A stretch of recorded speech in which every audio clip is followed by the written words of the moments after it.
नमस्कार व्यूअर्स। और आप सब लोग कैसे हैं? आशा करती हूँ आप सब लोग अच्छे होंगे, स्वस्थ होंगे और मेरा शिव पुराण का पाठ अवश्य देखते होंगे। तो आइए सबसे पहले हम जान लें कि हमने कल तक कहाँ तक जाना था।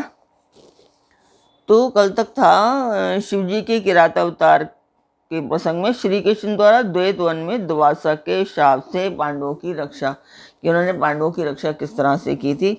तो भगवान कृष्ण ने पांडवों को शिव जी की आराधना करने की सम्मति दी। फिर व्यास जी ने आकर उन्हें शंकर जी के समाराधन का आदेश देते हुए कहा कि शिव जी संपूर्ण दुखों का विनाश करने वाले हैं। वे भक्ति करने से थोड़े ही समय में प्रसन्न हो जाते हैं, इसलिए सभी लोगों को शंकर जी की सेवा करनी चाहिए। तो हाँ, शंकर जी की सेवा सभी को करनी चाहिए, ये तो मैं भी कहती हूँ। और तो कल तक हम यहाँ तक जाना था हमने। अब इसके आगे चलेंगे आज। तो आज होगा कि पार्थिव पूजन की विधि बताकर तप के लिए सम्मति देना, अर्जुन का इंद्रकील पर्वत पर तप, इंद्र का आगमन और अर्जुन को वरदान, ये सब हम आज जानेंगे। तो वही मैं बता दूं कि जो नए दर्शक हैं कि आप ये इच्छुक पाज है मंदिर के लिए कर रही हूँ, और इसमें आप सब लोगों को सहयोग चाहती हूँ कि सब्सक्राइब करें, लाइक करें और शेयर करें ताकि ये उद्देश्य पूरा हो सके। तो मंदिर का मैं वीडियो डाल रही हूँ, आप लोग देखें और कमेंट करें, बताएं कमेंट में।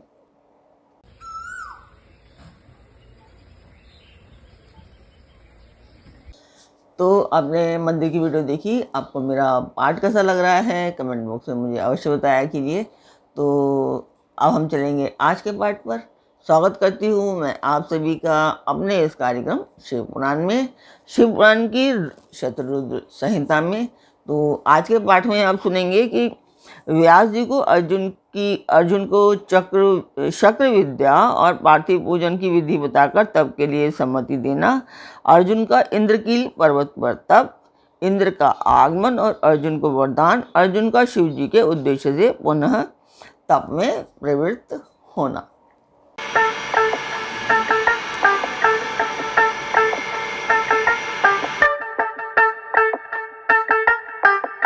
तो जब अर्जुन को पार्थिव लिंग के पूजन का विधान बताकर उनसे बोले, नंदीश्वर जी बोले, तो व्यास जी ने उनसे कहा कि पार्थ, अब तुम यहाँ से परम रमणीय इंद्रकील पर्वत पर जाओ और वहाँ जाह्नवी के तट पर बैठकर सम्यक रूप से तपस्या करो। यह विद्या अदृश्य रूप से सदा तुम्हारे हित करती रहेगी। अर्जुन को ऐसा आशीर्वाद देकर व्यास जी पांडवों से कहने लगे कि नृपश्रेष्ठो, तुम सब लोग धर्म पर दृढ़ बने रहो, इससे तुम्हें सर्वथा श्रेष्ठ सिद्धि प्राप्त होगी, इसमें अन्यथा विचार करने की आवश्यकता नहीं है। नंदीश्वर जी कहते हैं, मुनि, इस प्रकार मुनिवर व्यास उन पांडवों को आशीर्वाद दे तथा शिव जी के चरण कमलों का स्मरण करके तुरंत ही अंतर ध्यान हो गए। उधर शिव मंत्र के धारण करने से अर्जुन में भी अनुभव तेज व्याप्त हो गया। वे उस समय उद्दीप्त हो उठे। अर्जुन को देखकर सभी पांडवों को निश्चय हो गया कि अवश्य ही हमारी विजय होगी, क्योंकि अर्जुन में विपुल तेज उत्पन्न हो गया है। तब उन्होंने अर्जुन से कहा कि व्यास जी के कथन से ऐसा प्रतीत होता है कि इस कार्य को केवल तुम ही कर सकते हो, यह दूसरे के द्वारा कभी भी सिद्ध नहीं हो सकता। अतः जाओ और हम लोगों का जीवन सफल बनाओ। तब अर्जुन ने चारों भाइयों तथा द्रौपदी से अनुमति मांगी। उन लोगों को अर्जुन के विछोह का दुख तो हुआ, पर कार्य की महत्ता देखकर सभी ने अनुमति दे दी। फिर तो अर्जुन मन ही मन प्रसन्न होते हुए उस उत्तम पर्वत इंद्रकील को चले गए। वहां पहुंचकर वे गंगा जी के समीप एक मनोरम स्थान पर, जो स्वर्ग से भी उत्तम और अशोक वन से सुशोभित था, ठहर गए। वहां उन्होंने स्नान करके गुरुवर को नमस्कार किया और जैसा उन्हें उपदेश मिला था उसी के अनुसार स्वयं ही अपना वेश बनाया। फिर पहले मन ही मन इंद्रियों का अपकर्ष करके वे आसन लगाकर बैठ गए। तत्पश्चात समसूत्र वाले सुंदर पार्थिव शिवलिंग का निर्माण करके उनके आगे अनुपम तेजो राशि शंकर का ध्यान करने लगे।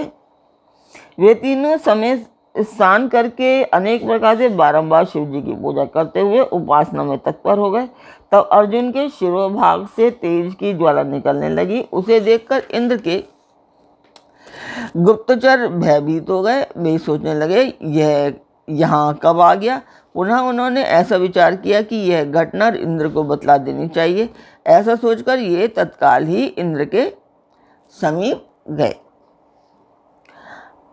वन में गुप्तचरों ने कहा इंद्र को कि देवेश, वन में एक पुरुष तप कर रहा है, परंतु हमें पता नहीं कि वे देवता है, ऋषि है, सूर्य है अथवा अग्नि है।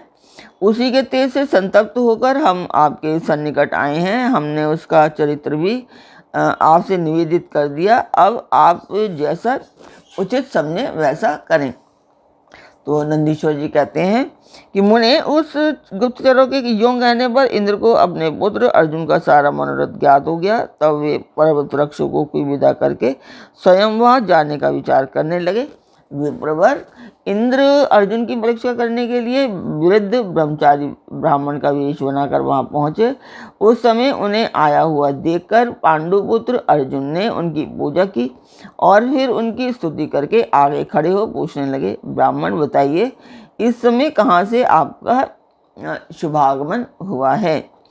इस पर ब्राह्मण वेशधारी इंद्र ने अर्जुन को ऐसे वचन कहे जिससे वह तब से डिग जाए।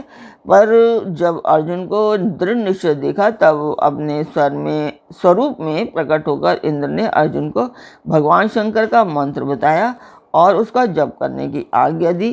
तदनंतर अपने अनुचरों को सावधानी के साथ अर्जुन की रक्षा करने का आदेश देकर वे अर्जुन से बोले कि भद्र, तुम्हें कभी भी प्रमाद पूर्वक राज्य नहीं करना चाहिए, परंतु यह विद्या तुम्हारे लिए श्रेष्ठ करना होगी।